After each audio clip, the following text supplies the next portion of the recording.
Well, Sheikh Imran Hosein, what we're witnessing is foreign intervention in Syria and Iraq.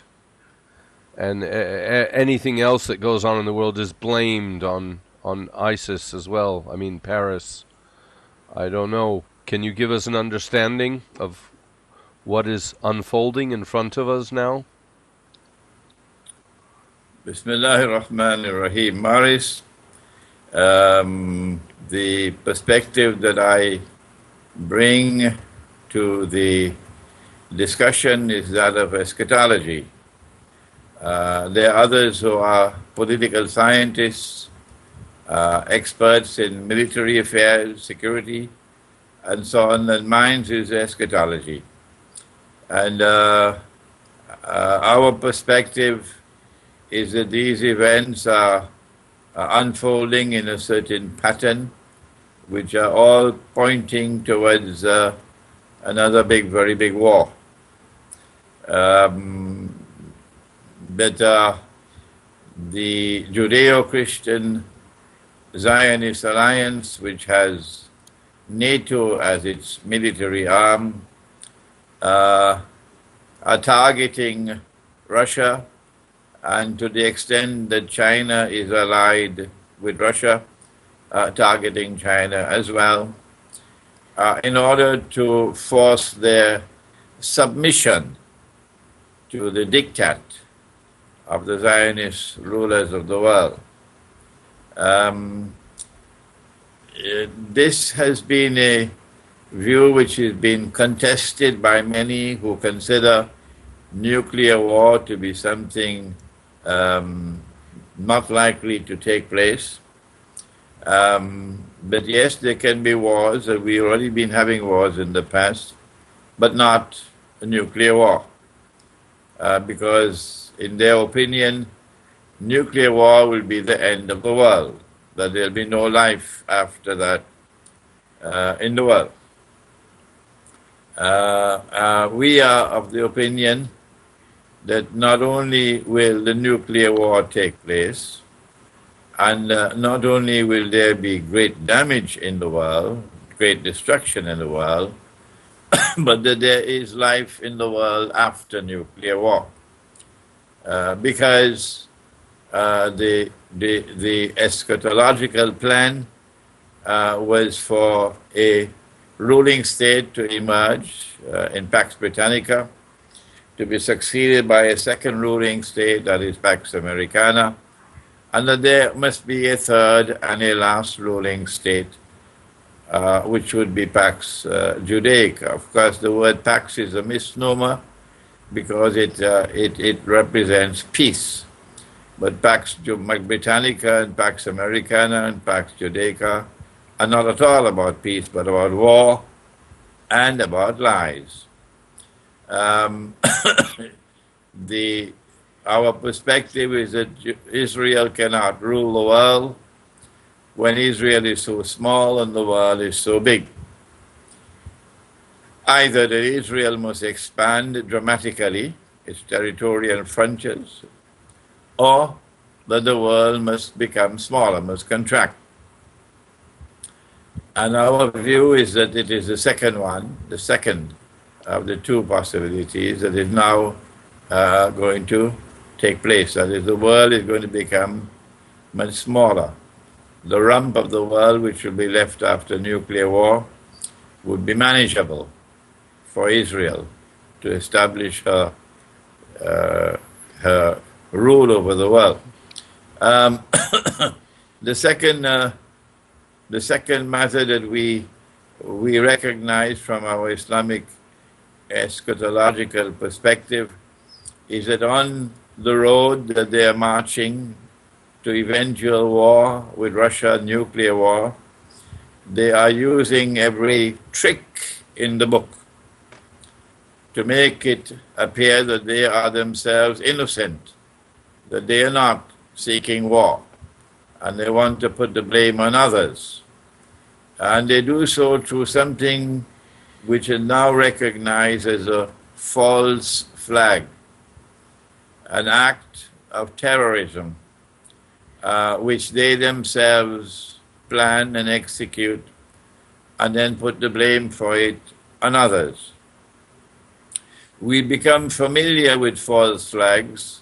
They used to happen more rarely, but since 9/11, they now are taking place very frequently. There was one in France called Charlie Hebdo, and then there was a second one that just occurred recently.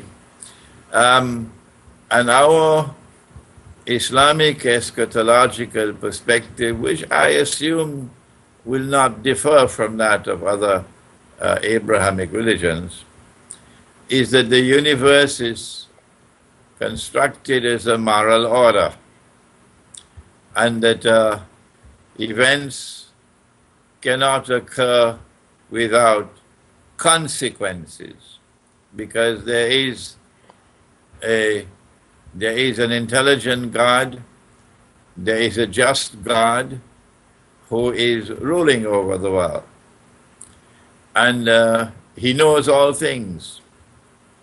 And the consequence that emerges from the Quran of false flag terrorism is that one day these false flags are going to come home to roost. And that is that those who are attempting to deceive mankind by committing acts of terrorism and then putting the blame on others will themselves eventually be deceived. And justice will be done on that day when they will say, well, we didn't do it. Horrendous acts of terrorism that are still to come.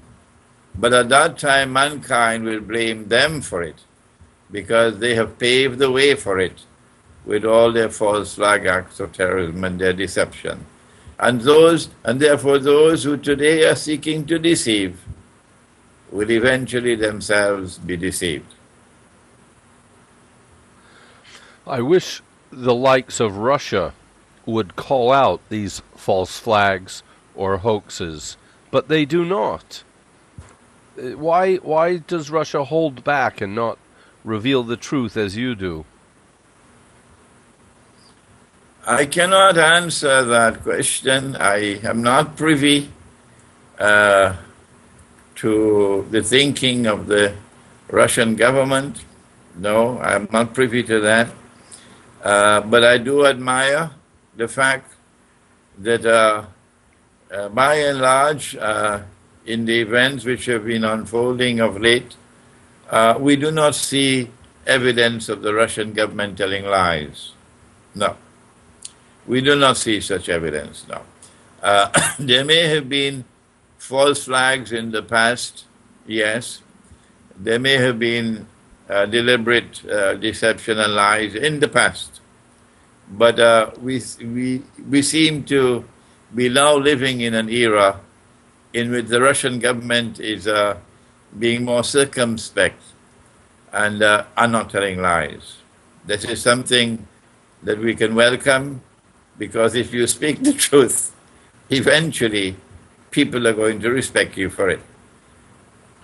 I think they are winning hearts and minds. You know, yesterday, I think it was yesterday, the British Parliament voted to bomb in Syria, and they did immediately, hours later. And I'm British. I fail to understand what Britain's concern is to bomb these people, particularly if you consider this area has been bombed by Western forces for decades, long before ISIS ever appeared. Well, there is a significant difference between the policy of the Russian government and that of the Western Zionist powers. The Russian government received a request from the Syrian government and acted on the basis of that request and responded. The Russian government went to the Russian parliament for a vote to accept the Syrian request for assistance. And so in terms of international law, Russia is in Syria on the basis of law. The British government has no basis of law for entering into the territory of Syria and committing acts that are military in nature. They do not have the permission of the Syrian government. No. They are acting as outlaws. They are in violation of international law. But they don't care. They make the law and they change the law. They establish the law and then they violate the law. They said that they are establishing a monetary system which will have some semblance of integrity, and that the US dollar would be redeemable in gold at the rate of $35 an ounce. This is international law that they established. It's there in the Articles of Agreement of the International Monetary Fund. And the same people who established the law are the same ones who repudiated the law and tore it up. They said, we gave our word, but we don't have to keep our word. And this is their modus operandi. They are bandits. They are people with no moral principles at all. And they are the ones, therefore, who are setting a bad example, while Russia is seeking to conform to the standard of law in all things. A world of difference between the two. You know, I concentrate on geopolitics, but I also take issue with what we call false flags, and many of them are hoaxes. Many of them never really happen. They always seem to coincide with a drill that is going on. San Bernardino had a drill just yesterday. There was a mass shooting. There was a drill in Kenya last week, and people died, and they just didn't warn the people that there was a drill going on at the same time. But people seem very reluctant to call these hoaxes at times when, in fact, they're just crisis actors. They're just paid mercenaries giving false testimony. This is a repetition. History is repeating itself. There's a reenactment now of an epic encounter which occurred thousands of years ago. And history is now repeating itself. In the same way that there were those who were scared of Pharaoh. They were afraid of him. They were terrified of him. They feared his punishment. They feared his anger. So too today there are those who know the truth, but are too scared to recognize it and proclaim it. There are those who find it to be more convenient to simply uncritically absorb whatever is being dished out to them in the media, because the alternative would be a life too difficult for them to live. These are a people who have a status equivalent to cattle. And then there are others who say, we cannot continue to make money. We cannot continue to prosper. We cannot continue to advance in our work if we stand up against those who are ruling the world. Yes, we recognize that there is deception and there are lies, but we have to put our tail between our legs and we have to ignore all of these things and be politically correct in our conduct. And so there are people who betray themselves and betray their religion, yes, and adopt a way of life that is suitable for them to be able to live in the world and to prosper in the world. These are people who betray. Finally, there are those who have integrity. There are people who choose to live with integrity, and it matters not to them if life becomes difficult, if life becomes dangerous. What is more important to them is to live as a man with freedom than to be a slave. Malcolm X was such a person. And these are the people who are immortal. They will occupy the pages of history, while others remain mere footnotes on the pages of history. You and I, Daniel, Morris, and our listening audience, our viewing audience, we must have in our hearts this firm desire that we want to be people of integrity, that we want to uphold the truth, regardless of the price that we may have to pay.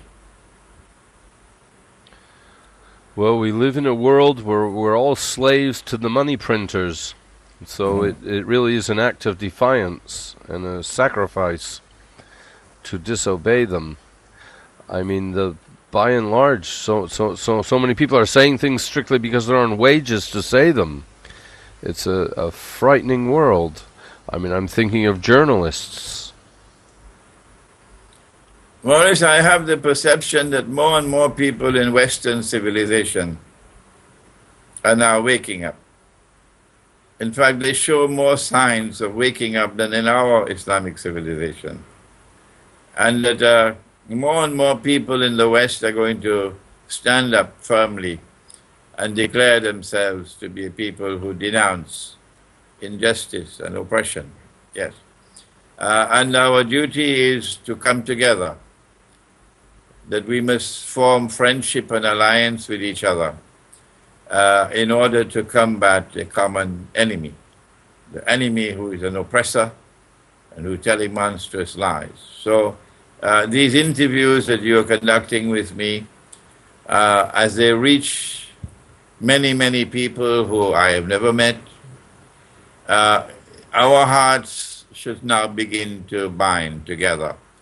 And we must be friendly towards each other, and we must build friendship and solidarity amongst ourselves, no matter whatever religion we belong to, and no matter where we may be located. Many of them would be in the Western world, speaking the English language that I am now speaking, and come together to build a common front in opposition to oppression and to lies, and to recognize that the biggest oppressor state in the world today is the state of Israel. You know, I would like to ask you, if I may change the subject, why did Turkey shoot down a Russian plane? What did they hope to gain from it? What could have been their reason for doing it? There is a straight line which connects the Ottoman Empire with the state of Turkey. The Ottoman Empire and the state of Turkey have both pursued basically the same policy of hostility towards Russia and hostility towards Orthodox Christianity, while establishing friendly relations and maintaining solidarity with Western Christianity and with the Jews. Turkey has acted in a manner consistent with Turkish policy and consistent with Ottoman policy in being hostile to Russia. It is the large-heartedness of the Russian government.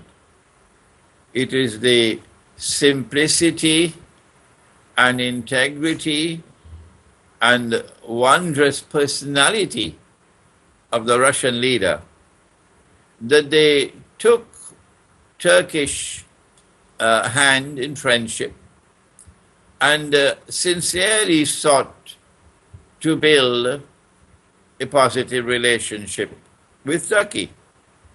Despite 500-600 years of undisguised Ottoman oppression and war, on Russia, despite the fact that Turkey, thanks to Stalin, who was a friend of the Zionists, that Turkey chose to join NATO.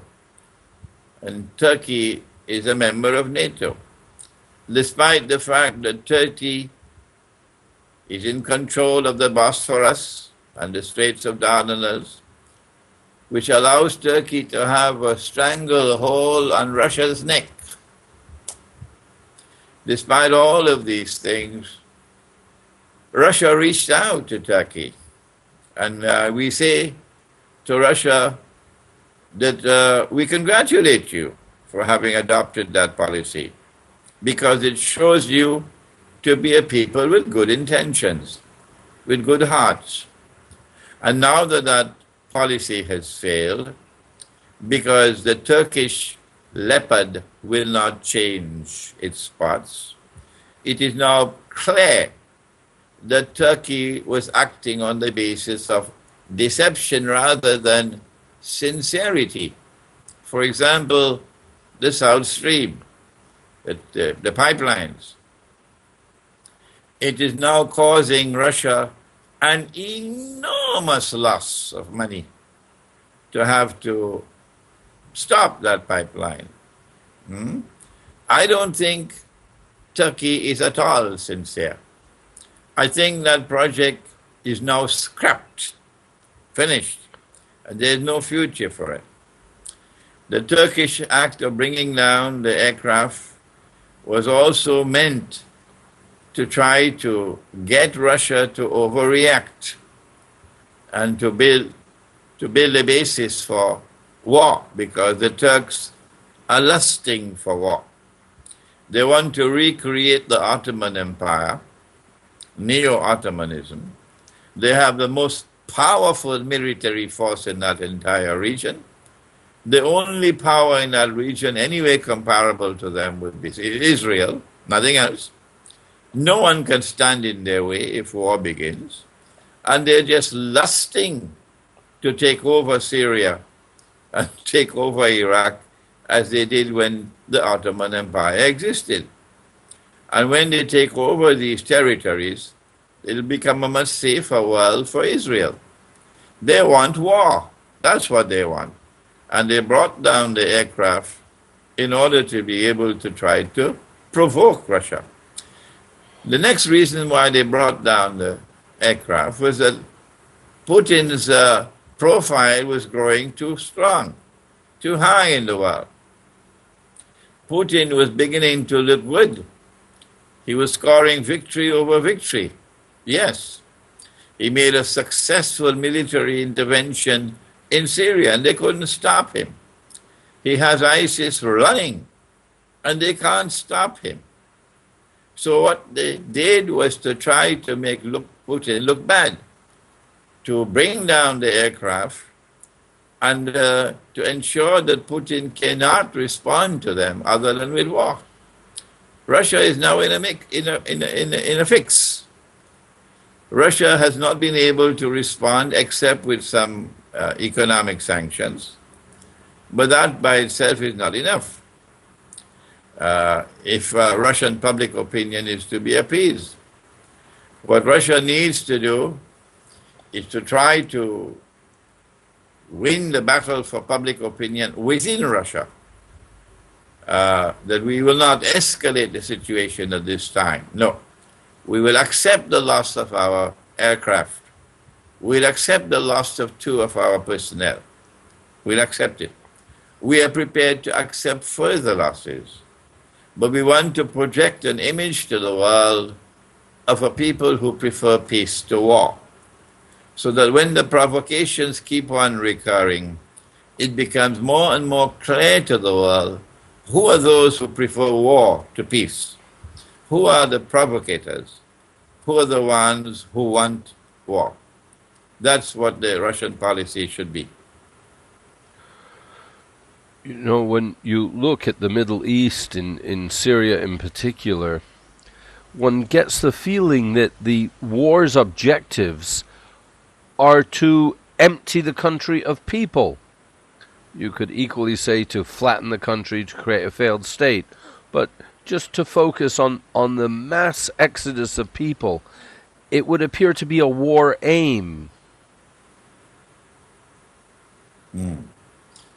Our eschatology tells us that their objective is that they want to take control of Syria. Military control, political control. They establish their political dominion over Syria. Because if they do so, they'll be able to control Lebanon. And control over Syria and Lebanon would make it easier for Israel to wage the big war that Israel must wage in order to expand its territorial frontiers to encompass the biblical frontiers of the Holy Land. Dajjal, the false Messiah, cannot make the claim to be the true Messiah and expect any Jew to accept him as the Messiah if Israel does not expand to encompass the biblical frontiers of the Holy Land. The Quran gives us evidence which makes it clear that those territorial frontiers are false. Someone rewrote the Bible to give those false territorial frontiers. Israel has to wage a big war. We've known that for a long, long time now. And in order for Israel to wage that big war and for it to be a piece of cake for Israel, it would be beneficial for NATO to take control of Libya and for NATO to take control of Syria and Lebanon. It's as simple as that. So it doesn't matter to them if all of Syria has to become refugees. They don't care for that. They don't care for people. What they want is to win their goal of taking control of Syria. Sheikh Imran, I'm not sure of what more to ask you. It's been a tremendous education from you. Is there something you'd like to add? Perhaps I did not inquire? Yes, of course. Our Prophet, Allah's blessings be upon him, has informed us that there's going to be this great war. And that in this great war, 99 out of every 100 who fight in the war will be killed. Conventional war has never killed 99% of combatants. This has never occurred in history. And so there is a war which is coming which will be unlike any other war that mankind has ever known. We say it's going to be nuclear war with the use of weapons of mass destruction. Only that kind of war can kill 99% of combatants. Those who are listening to this interview must be aware, must be made aware, this is our duty to them, that such a war is going to disrupt food supplies and supply of water and energy. And if you are living in the big cities of the world, you will be facing a state of anarchy. That is for the remnant of mankind that survived the war. And so you should be preparing to leave the big cities and move to the countryside. Number two, that we should all, out of concern for our own selves and for our wives and children, we should all be stocking up on food and on water and on energy such as candles and so on. My guess would be safe for about 3 months. Food, I just went myself a few days ago and started buying canned food, which can be preserved for some time. So preserve food which can be preserved. And that we should make a difference between water which is to be drunk, drinking water, and water for cooking, from water to be used otherwise, like washing dishes and so on, in the toilet and so on. And keep the drinking water preserved in glass bottles rather than plastic. We don't know what's going to happen when nuclear war takes place. what would nuclear radiation do to plastic? It is more likely that glass bottles might survive, and our water will still be there.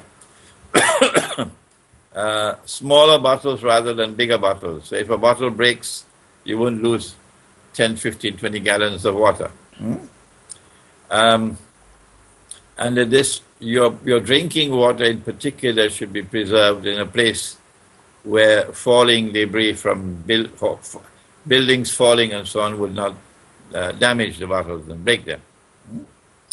That we should also stock up on food and water and be able to at least survive for, I say, 3 months in the event of nuclear war.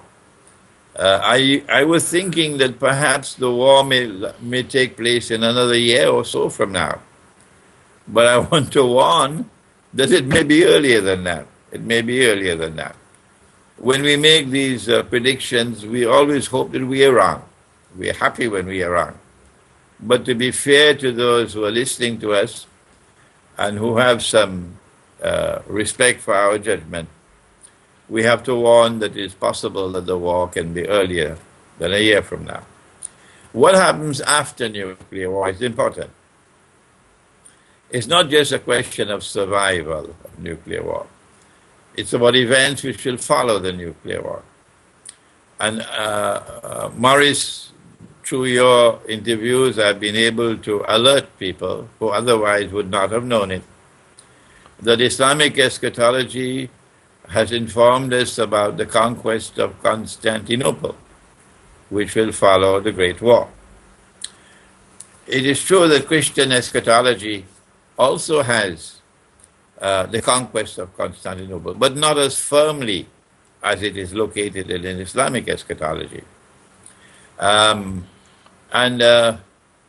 If the conquest of Constantinople is to take place, there is going to be civil war in Turkey.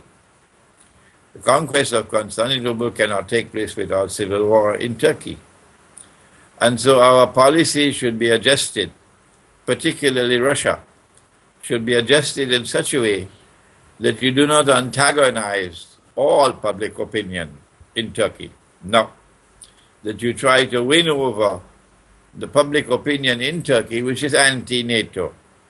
I have been trying to alert the Russian government to this.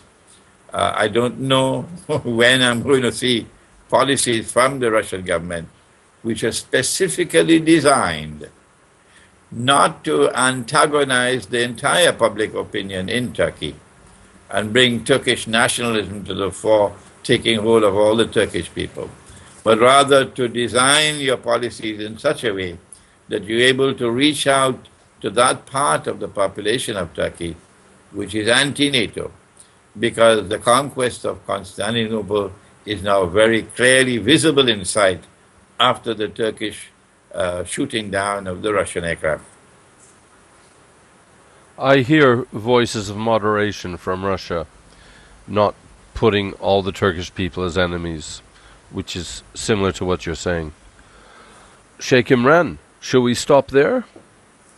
Thank you, Maurice. I'm glad for this chance to be able to share my views through you to all your viewing audience. Well, we're thrilled and delighted. Thank you so much for your time. Okay, Maurice. Okay. Goodbye. Bye-bye. Okay. Bye-bye.